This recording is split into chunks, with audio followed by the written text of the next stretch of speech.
All right. Thank you for joining, everyone. We're here to talk about reopening in the time of COVID, what small businesses need to know. And we're very glad to have Mission Economic Development Agency as one of our as our partner for this webinar, as well as Megan Niedermeyer, one of our stellar volunteers presenting the webinar. And as Anna said, since the webinar will be in English, we wanted to have give a chance to anyone who speaks Spanish primarily to ask their questions of Megan before the webinar starts. I just wanted to introduce Legal Services for Entrepreneurs at Lawyers Committee for Civil Rights briefly, and then allow Edwin to introduce Meta. And then we can go into questions that anyone has in Spanish. And then we can go on with the rest of the webinar. So my name is Tobias Damlour. I'm the staff attorney for Legal Services for Entrepreneurs at Lawyers Committee for Civil Rights in San Francisco.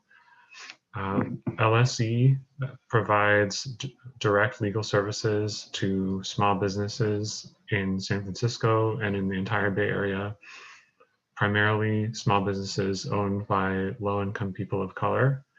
Since we have racial justice at the core of our mission, we provide webinars such as this one on small business legal topics that are presented by volunteer attorneys. We also provide 1-hour consultations with volunteer attorneys from local law firms and in-house legal departments. The 1-hour consultations happen via phone or video chat as the client prefers. And they include a review of the client's legal documents before the consultation. We also have longer-term assistance for legal issues, which is provided also by volunteer attorneys, and it covers specific requests for legal assistance that a small business owner might have, except for bankruptcy, tax, or litigation. So anything that you have to go to court to complete. It could be over several weeks or months, and it can also be provided via phone or video chat as the client prefers while the pandemic is happening. If you would like to learn more about these services, feel free to check us out at lccrsf.org/LSE or apply for our services at tinyurl.com/LSE application. And I'll be putting those links into the chat. And I also wanted to introduce our presenter, Megan Niedermeyer, today. She is one of our stellar volunteer attorneys, as I said. She's a longtime volunteer with our program. And then also I wanted to give Edwin a chance to introduce Meta. Thank you, Tobias. It's a pleasure for me to be present in this webinar. So Meta has been working and supporting small businesses for over 47 years in the Mission District. And during the pandemic, we've been focusing on different type of specific services. One of the most needed services has been financial assistance. And as part of the financial assistance, we've been running a couple of programs with the city. One is the SF Help loan, which is a 0 interest rate. Right now, we are in the process of starting the second round for the SF Help loans. Also, we ran a program with the city that in the last few months, that it was a mini grant program that provided support to close to 400 businesses citywide with close to $1 million in mini grants, $2,000 mini grants. In the next couple of weeks, also Meta, in partnership with the city, will launch a new loan product specifically toward the Latino community, Latino small business owners. And I believe it's called the Latino Fund, but will be another loan program for Latino small business owners. At the same time, we provide technical assistance on how to do digital marketing, how to register your business, how to renew your business license, as well other type of technical assistance. So that's in general and briefly uh, services that we provide. And so we've been partnering with legal services for entrepreneurs for some years now, and it's always a pleasure to share with them these type of events. All right, thank you so much for that, Edwin. And it's always a pleasure to partner on these events with you and your colleagues as well.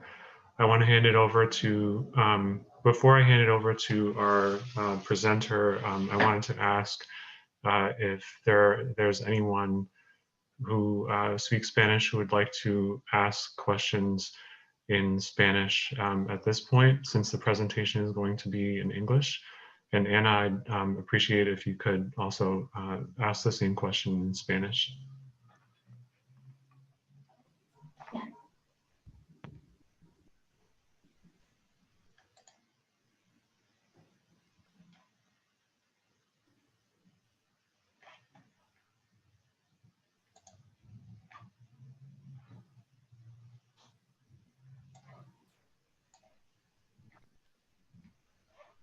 I'm sorry, I missed the question.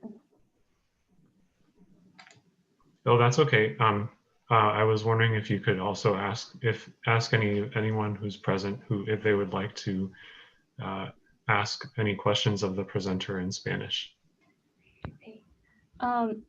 Si hay alguien que quiera hacer una pregunta a la presentadora en español, además notifíquenme. And if you would like to ask it, just feel free to unmute yourself. Sí, no, y si quieren hacer la pregunta, quítense el mudo, es el símbolo que está a la mano izquierda abajo, que se ve como un micrófono, nada más se le quita ahí el mudo. Otherwise, we can just go ahead with the presentation. Y si no tienen preguntas, podemos seguir con la presentación. Yeah, and if you want to interrupt at any time, you can just unmute yourselves. Si cualquier tiempo que tenga una pregunta, ustedes pues siéntanse confiadas en hacer la pregunta. Excellent. Thank you so much, Tobias and Anna, for that great introduction. And thank you, Edwin, for all of the wonderful work that the Mission Economic Development Agency does. I'm so glad you mentioned all of the special grant programs that are available to businesses, particularly of color in the Mission District. During the course of this presentation, we will talk at the end about other resources and places that you can go if you're looking for financial assistance to get through this tough period of closing, reopening, and closing again. So thank you all for being here today. What a day to talk about reopening in the time of COVID. This presentation could have looked a lot different last week, 2 weeks ago, and even 2 months ago. That's how quickly everything is changing in terms of the state and local approach to which businesses can stay open, for how long, with how many people, and under what conditions.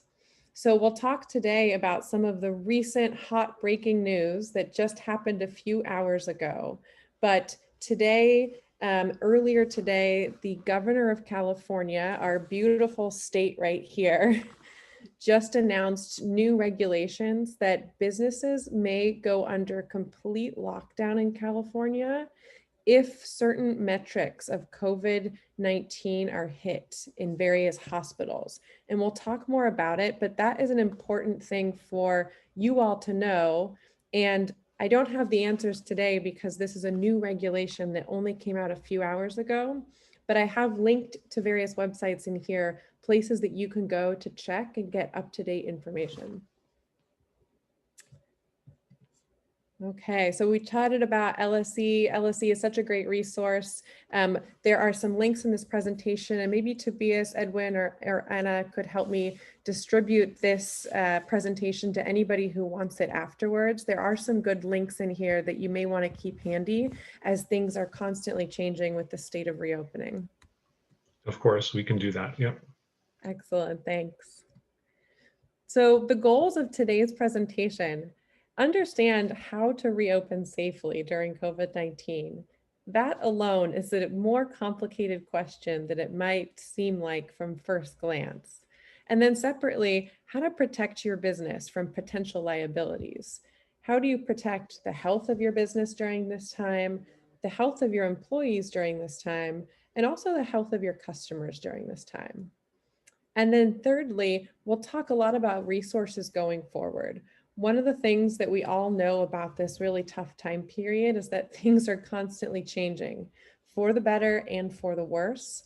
And so I do think it's important that we all have resources that we can continue to rely on as things change next week and next month as the conditions around us change.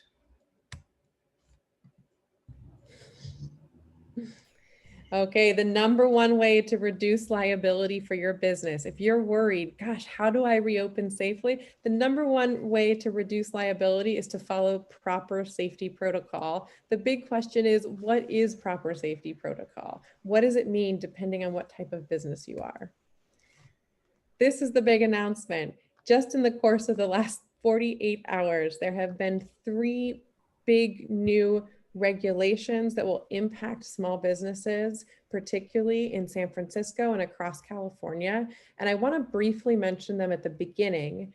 And again, because these are so new, we don't have all the answers here, but it's important to know about them nonetheless.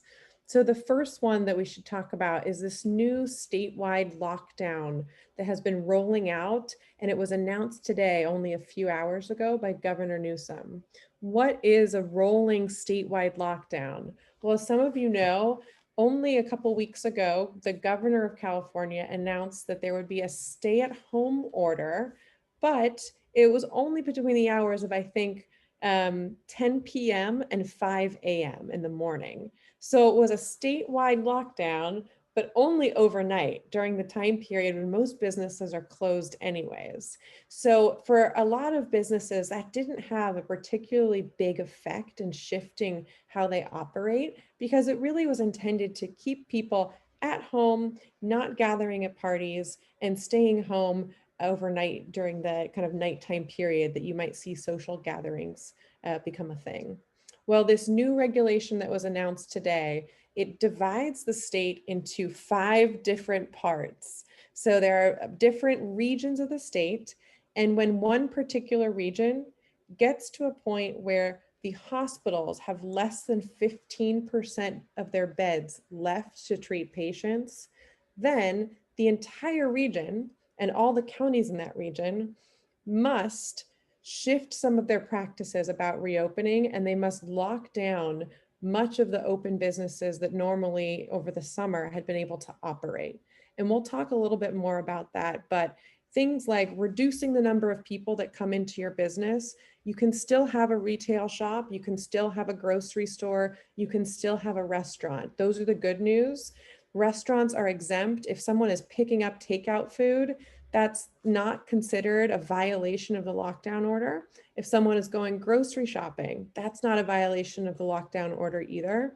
And if somebody is doing retail shopping in a safe manner, where the retail shop is restricted to under 25% of the capacity, that is also okay to do. But there are some new changes, things like salons and spas that operate inside, those would have to be locked down completely if your region hits that benchmark, which is 15% or less available hospital beds across the region. So the regions are Southern California, Central California, the San Francisco Bay Area, the greater Sacramento area, and one other region. And so for the purposes of this call, I'll just chat about the San Francisco Bay Area, which includes the surrounding counties. And we'll talk more about this because it's brand new. It's still being determined what, if any, regions are going flipping over into lockdown. So it was announced today. It's expected that at least a couple of the regions in California are going to flip into lockdown mode by maybe even later this week or early next week. Again, those are based on hospital numbers and hospital bed numbers. And when those regions flip into that lockdown mode, all of these new regulations around whether your business can be open, whether it's essential or not, is this an indoor business that can operate or that can't operate? There's a website that you can go to check the status. And I would recommend, if as a business owner operating in these uncertain times, it's not a bad idea to check, every morning or every couple days to see, hey, has the status changed? Has my region gone into one lockdown mode or opened up from lockdown mode? But as soon as a region is deemed to go into lockdown mode, all the businesses will have less than 2 days to then comply with those new lockdowns. So I would recommend at least checking this website at least every 2 days so that you can stay up to date in case you have to adjust your business practices depending on the type of business that you operate. But again, I will point you to the website link, and that will be a great resource going forward as things continue to change. The second new item that happened this week, which was only a few days ago, is there are new regulations that came into effect from Cal-OSHA. Cal-OSHA is the Occupational Safety and Hazards Administration, and their goal is to make sure California statewide has businesses and employers that provide safe working environment for their employees. And so these regulations specify that if somebody contracts COVID-19 in your workplace, that you conduct contact tracing and that you provide them testing if they have to come back into work. If you are an employer that has in-person employees coming into your place of business, you'll have to provide PPE equipment, so masks, maybe gloves, even if there's food preparation involved, hand sanitizers. And what does this mean for you as a business?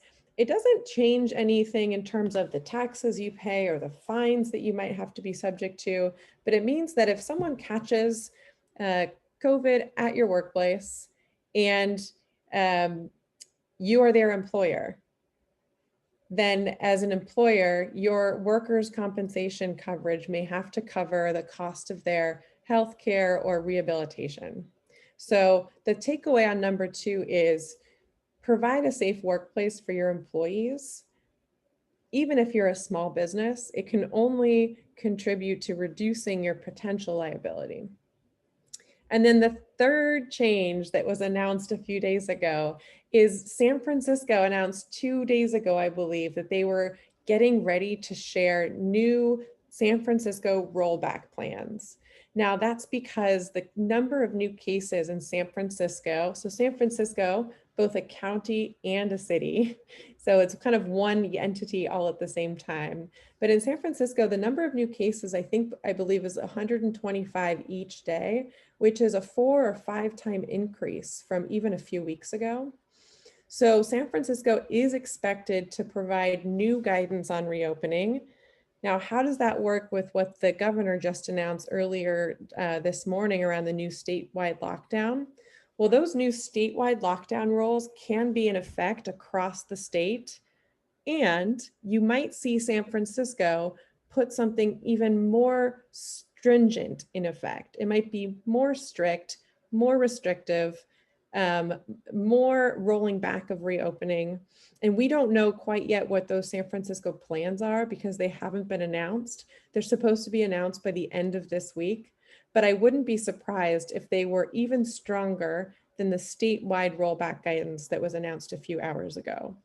So things like maybe dividing what's an essential business and what's a non-essential business, things around hours of operation. I would certainly expect to see a complete change of sort of like mask mandating. San Francisco's been pretty good about mandating masks, and most of the people who live in the region have also been pretty good about mask compliance. But I think you'll see that become a stronger topic of enforcement. Oops, sorry, next slide. Okay, this is the new California Regional Stay-at-Home Order. I provided a link here at the top if you want to learn more about the order. But again, this is what we talked about, where there's going to be 5 regions of our beautiful state. If your region has not enough hospital beds left, then your whole region may kick over into these new lockdown requirements. So things like prohibiting gatherings of any size, and that might even include your employees gathering together in your place of business. Are your employees socially distant? Can you create social distance for your employees who have to show up in person? Do you have to close your operations? I would not be surprised if certain types of businesses, particularly salons and spas and other businesses where it's hard to have a physical distance, may actually get closed down if we get triggered into a regional lockdown period. However, it does seem that retail, critical infrastructure in retail, as well as restaurants, will continue to operate, but maybe under increased social distancing provisions. To track whether you should be open or closed, I really recommend every 2 days checking this COVID-19 Safer Economy website. Let me see if I can open it up for people here while we're on the call. Can you all view this website? Maybe just a thumbs up or thumbs down. Is it working? Cool, thank you so much. So this is a website that I think will be really helpful as we all learn more. Here's what is kind of cool about this.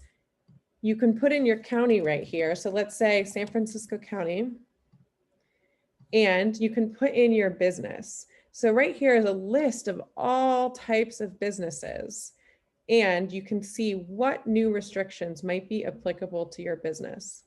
Does anyone have a business that you want me to check while we're here, and maybe I just can use a sample? Coffee shop. Coffee shop. Lilia, thank you so much. Let's check a coffee shop. So let's see. This is a great example. I'm looking through breweries. Well, that's not a brewery. Coffee shop. I don't see a coffee shop anywhere on here, but I'm sure it would fall under one of these other categories. So let's keep looking. Distillery. Restaurant, maybe? Maybe, but distilleries tend to be more kind of alcohol distilleries. So I would think it's probably somewhere around like food or restaurant. Do you serve food, Lilia? Yeah, sandwiches. Sandwiches, yum, that's making me hungry. So I think it's probably going to be under the restaurant category. Let's see. Restaurants, and are you dine in or take away? It's takeaway only. Well, I just gonna open this maybe in the next week. Yeah. I think that's the right approach. Remember what we talked about is San Francisco is likely to put their own stricter measurements in place by the end of this week. I'm pretty sure it will include no dine-in allowed, because there tends to be a spike when there is indoor dining in the wintertime, not a lot of fresh air. So I think your approach related to opening for takeaway and delivery only is a really smart one. Let's check restaurants, takeout and delivery and see what that would look like. Okay, so San Francisco, our region is the Bay Area. The category right now is it's widespread. COVID-19 is on the rise, it's widespread. Currently, restaurants that do takeaway and delivery can open with modifications. So if you want to know which modifications you should put into place, you can click on one of these examples to see. Well, you're not quite a winery, you're not a bar. I think you're probably more of a restaurant because you have sandwiches. Let's click on restaurant and see what we learn. Restaurant, updated December 1st. Restaurants, outdoor only with modifications. So we're in purple status, and that's currently where we're at. Orange, yellow, we're not in yellow yet. Restaurants, follow this guidance for restaurants to support a safe, clean environment for workers. Prepare a plan, post your checklist in your workplace, and then show your customers and employees by posting that checklist that you're taking all the precautions that you need to. So if we follow this link, let's see what the guidance is for restaurants. Okay, now you get to the specific guidance for restaurants. Blah, blah, blah, blah, blah. Lots of organization here. required use of face coverings, a workplace specific plan, establish a written workplace safety plan, train and communicate your workers, regularly evaluate to make sure you're doing things correctly, implement any processes or protocols for what you would do if there was an outbreak, notify employees if they were exposed to COVID-19. So this gives you all sorts of tips and tricks on what you need to do as a restaurant to reopen. Here's some topics that you should train your workers on. Here's some control measures and screening. If your worker is sick or exhibiting symptoms, they should stay at home. Employers must provide and ensure workers use all of the protective equipment necessary. So if you have an employee who comes in and like forgot their mask that day, your job as an employer is to remind them, hey, we're a restaurant. The status is currently purple tier, and the guidelines for us to open is I have to make sure you're wearing protective equipment, including your mask. So this can be a lot. This is a really long document, and I wouldn't blame any small business for looking at this and just thinking, oof, this is a lot. How do I just open up my coffee shop and sandwich, right? And so I think reading through this and coming out with the key takeaways, which are like provide a safe working environment for your employees and your customers, means following all the best practices that we've all become used to throughout the pandemic. Protective equipment, washing hands, staying home if you're not feeling well. If you are having people come into your coffee shop, you may want to think about temperature checks or posting signs at your door that say, hey, please don't come in if you're not feeling well or if you think you may have contracted COVID-19. And one great resource that Tobias already mentioned is if you feel like you have a special type of business that requires extra support in putting together a plan or thinking about how to make sure your business is safe, reaching out to the Legal Services for Entrepreneurs would be a great resource to get any counseling for questions on your specific business. And one thing I'll mention about how we got here, right? So we started at this website that was looking up the state by state regions, and then it's what kind of business do you have? And let's go back here. This is like the main place where we started. Right now, if I did the same thing, so San Francisco, restaurant, takeout and delivery, it currently says that it's a purple zone, and you can open with modifications. I would note though, that with this new announcement a few hours ago from the governor, it's quite possible that in the next 48 hours, this changes because the governor announced it only a few hours ago. And he said, hey, we're switching this up. We're moving into regions. It's all going to be based off of hospital capacity. And we think that some regions are already in lockdown mode because the hospital capacity is so small. So if you checked this website tomorrow, over the weekend, or especially on Monday morning, you may see that this has already changed. Thanks for letting me use you as an example. That was a great one. So I'll switch back over to the presentation now, but I really recommend this in big, bold, and red. That is the link to do what we just did, which is go to look up your county and your type of business. And again, with these new statewide lockdown measures, that can change at any point in time as the hospital rates increase and decrease. And so making sure you regularly check that is a great way to make sure you reopen safely. So reopening safely, what and why? This chart was taken from the reopening guidance that California published over the summer, which was, hey, this is our, COVID-19 reopening safer economy business guidance. It categorizes what the COVID-19 risk is based on the type of activity that's involved. And I think this has become pretty, normal for us now. We've been operating like this for a few months. We probably have a good sense that, hey, highest risk is large indoor gatherings, prolonged contact, a high mixing across communities, shared objects and surfaces, underlying health conditions. So when you think about what type of business you run and where you fall on the spectrum of, is this a high risk business? Is this a highest? Is it a moderate or is it a low risk business? Ask yourself these questions. Do you have crowded conditions? Do customers and employees share objects and surfaces? Are there crowded conditions where you operate? If you're a business owner and you want to reduce your liability, reopen safely, and reduce the risk to all of the people that you interact with, employees and customers alike, think about whether you can change any parts of your business model to eliminate the highest risk category and move yourself into high, moderate, or lowest risk category. Can you provide takeout only? Can you open a bunch of windows in the location where you take orders? Can you make sure the contact that you have with customers is really brief and that they're not standing there chatting with you for 20 minutes? As much as you like your customers, unfortunately, this is not the time period where we can have those prolonged interactions in a really safe way. So this is some guidance around reopening on a county by county basis. And this was as of October 8th, 2020. So you might be asking yourself, well, why is it in here when we just talked about all these other changes that California is talking about in the last 48 hours? But I left it in here because I think it's important to just see how quickly things can change.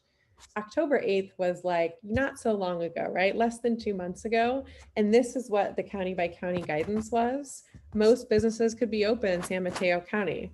Chances are next week, that'll look very different within a 2-month period than it did in October. So just to remind all of ourselves to continuously check that website to see how have conditions changed and what do I need to know. So reopening, things that you can do to reopen safely.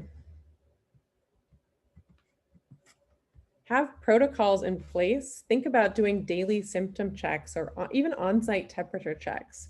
I don't know if anyone here has visited a business that have those fancy screening things that they put in front of your forehead and it takes your temperature. Well, you don't necessarily need to have that if you're a small business. That's probably really expensive and tough to administer, especially if what you're doing is a fairly low risk activity, like providing takeout coffee and food, really short interaction with your customer base. Maybe the right way to reduce your risk in that situation is just to ask your employers, employees that come in to do the cooking and the coffee brewing, hey, are you feeling okay today? Do you have any symptoms? Just checking in on you. You care about your employees as an employer, but also a daily symptom check is part of a safe reopening.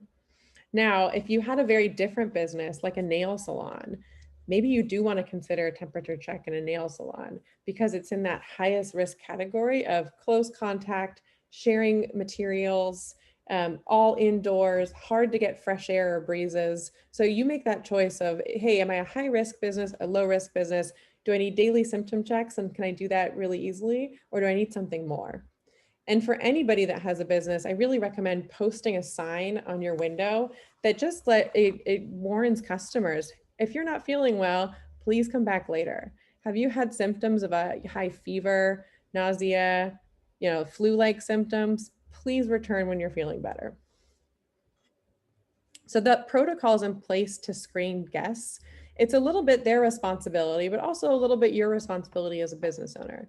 Have you put signs up to let them know that you want to keep everybody safe and if they're not feeling well, they should come back? Are you making sure that your retail location isn't overcrowded? That might even mean somebody who works for you is always having one eye on the door and politely asking customers, excuse me, would you mind waiting a little bit? We already have quite a few people in here. We want to make sure we don't surpass that 25% capacity because we're trying to be safe. Maybe you want to provide masks for your customers. And that's also goes back to the risk calculus of, are you a low risk activity or high risk activity? So if you're just providing, takeaway coffee and the window is open and you're not spending a lot of time with customers, maybe you don't need to provide them masks. You probably want to request that they wear a mask if they're interacting with you or your employees, but you may not have to provide it to your customer. However, if you're doing an activity where it's indoors and they're spending a lot more time with you talking about the beautiful things that you're selling in your retail store, that might be a situation where you want to provide a mask, because if someone doesn't have a mask that's safe to wear, you can ask them really politely to switch it up.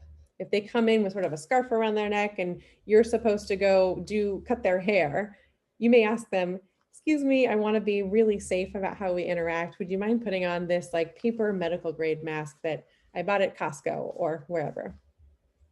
And then hygiene is the last part.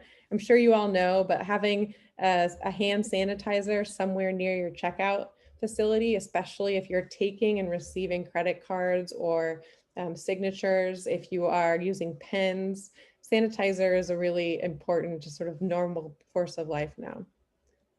So proper cleaning and hygiene also applies to your employees though. If you have people coming into the office, into your location, make sure that they know that they're on super drive for washing their hands. They have to make sure that they've got all the PPE equipment that is appropriate for the type of business and that they also have access to sanitizers. It's not just for the customers, it's also for your employees. Now, this is the tough one, and this goes back to the number 2 kind of new thing that went into effect in the last 48 hours, which is contact tracing. If you know of one of your employees who became infected with COVID-19, likely at the workplace, it's your responsibility as an employer to make sure that anybody else who interacted with them in your workplace is aware. Now, you don't have to say, hey, Megan contracted COVID-19. I wanted to let you know because you were talking with her, you know, out back the other day on your break. But you can say something like, hey, somebody on our staff contracted COVID-19. I think you may have interacted with them. I wanted you to know so that you don't put anybody else in your family or in the public at risk. Have you thought about getting tested? Or have you thought about taking a break for 2 days while you see if symptoms develop? So employees must notify you though if they have COVID symptoms. That's really a responsibility, and the best way to encourage your employees to come forward if they have it is to make sure they don't have a fear of retribution. So if your employee comes forward and said, hey, I have COVID-19, and you tell them, okay, you're off on unpaid leave for 14 days and you're not going to get paid, they may not be likely to come forward. However, if they come forward and you say, okay, well, there's sick time, there's a California COVID leave time, we will make this work, that'll actually make your entire employee base safer. And it'll probably save you money in the long run for your business because you're less likely to lose customers and you're more likely to build trust if people feel like they're being taken care of. I know we're running short on time, so I'm gonna move through these a little bit more quickly so we have time for questions at the end. But here's some steps to reopening, which came from that California guidance. Do a risk assessment. How risky is our business based on what we do and how we interact with our customers? Do some employee training. What do our employees need to know, or how do they need to change their day-to-day work based on the protocols we think we should put in place? Do they feel like they're responsible for coming forward if they're not feeling well? Do they feel like there's a safe space for letting me know if they're developing symptoms? And making sure that any training is written and obvious. It doesn't work just to kind of tell people one day. I would think about whether you post something that talks about your philosophy, like come forward, wash your hands, be safe for yourself and for your family and for our customers. Disinfecting surfaces. Many businesses are doing a much deeper clean than they ever have done before, but depending on the type of risks that your business has, how often are you cleaning those high touch points? Is it between every customer? Is it 4 times a day? Is it at the end of every shift? Think about the areas that people are most likely to touch and how often you should be cleaning them to make sure you reduce any chance of infection. And then physical distancing. Can people do their jobs from a little bit further apart? Can customers interact with you a couple feet away while you explain what's on the menu today? Encouraging physical distancing doesn't just help you and your employees, but also helps your customers. And then this industry-specific additional requirements, that's really important. That is changing constantly. So I can't share with you right now, oh, it's always this way for salons and spas, or it's always this way for parks or movie theaters. based on the risk calculus of this new region approach, go to that website, type in your county, type in the type of business you have, and you'll get up-to-date information that way. So considering the big picture, you want to run a successful business where you have a healthier business and not a ton of liabilities. You want to encourage the health of your employees and also the health of your customers. So the healthier business relates to liability for what happens if someone contracts COVID-19 at your place of business. Well, you'll probably have fewer customers. You're going to have less revenue. The lack of safety protocol might mean that you even could be investigated by the OSHA, Cal OSHA, by state or city agencies, and even by customer groups if they think that your practices are really unsafe. The health of your employees is also a liability. What happens if someone gets sick and they can't come to work? Well, that means they can't sell your product. Their family members may get sick. They may make a claim against the business for lack of safety protocols. So you never want to have business operating principles that are so far from normal that an employee who gets sick can say, well, they should have known better because we didn't even wash our hands, or we didn't even have any instruction on how to prepare for interactions with our customers. And then finally, health of your customers. This is a big deal because your customers who think they may have contracted COVID-19, or that the safety practices, even if they don't contract COVID-19, if the safety practices at your business are less than stellar, they're going to lose trust in your business. They're going to be less likely to come back, and they're going to be less likely to want to spend more money with you throughout the whole pandemic.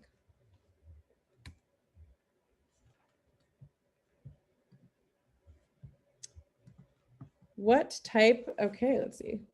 Yeah, we've talked about health of business. So like, how do you protect yourself in these various areas? So the health of business, number one thing you can do to protect yourself is to pivot the business. Is there something you can be doing that is a safer way of what you used to do?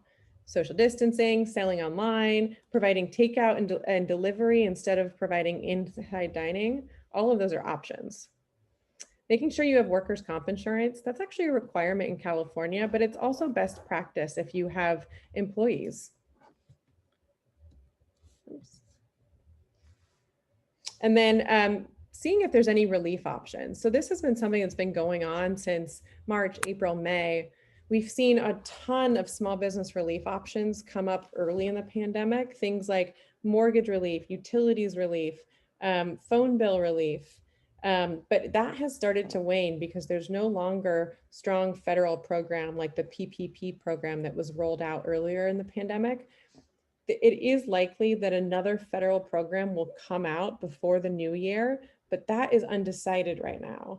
And so when there's a lack of a federal program like a PPP to support you, think about other ways that you might be able to get funding or support to make it through the pandemic. Edwin was great about mentioning Meta's services, and there's a couple links at the end of this presentation that you can go to if you want to search out more services and more options for funding and tax relief across California. I'm going to skip through to the end because there's some really useful links. But right here, funding, there's grant programs for small businesses. If you need funding to adjust your business, to make it through the pandemic, to reopen safely, click on this link and see if there's any funding opportunities that might apply for you and your business. Tax credits and deferrals.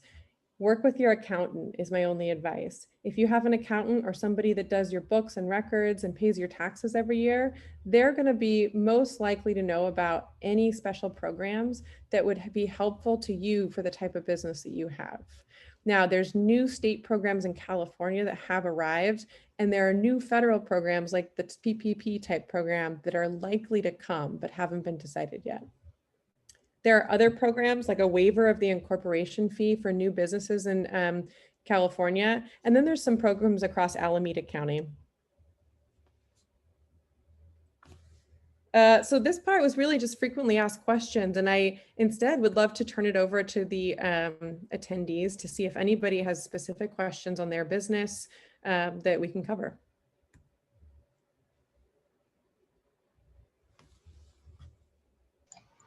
And I think you should all be able to unmute yourselves if you have any specific questions. If not, send me a message in the chat and I can troubleshoot.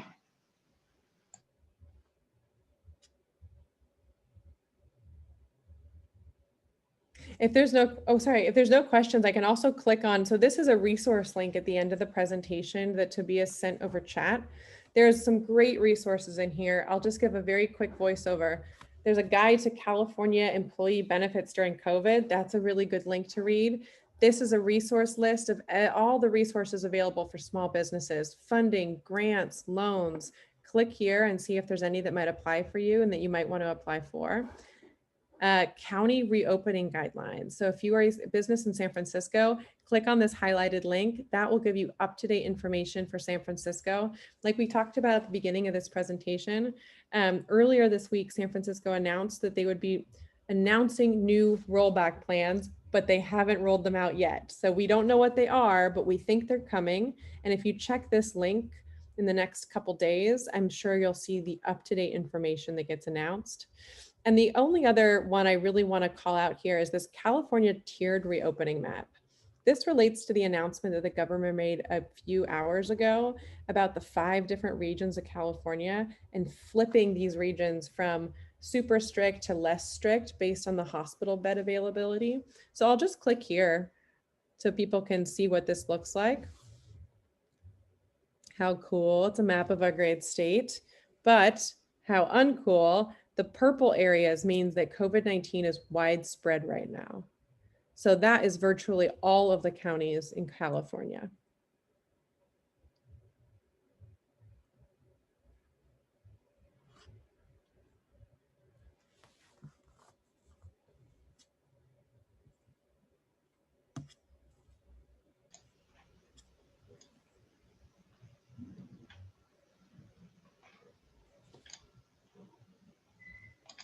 All right, well, if that's it, Megan, thank you so much for presenting to us today. I just want to give everyone another chance to ask any questions that you might have.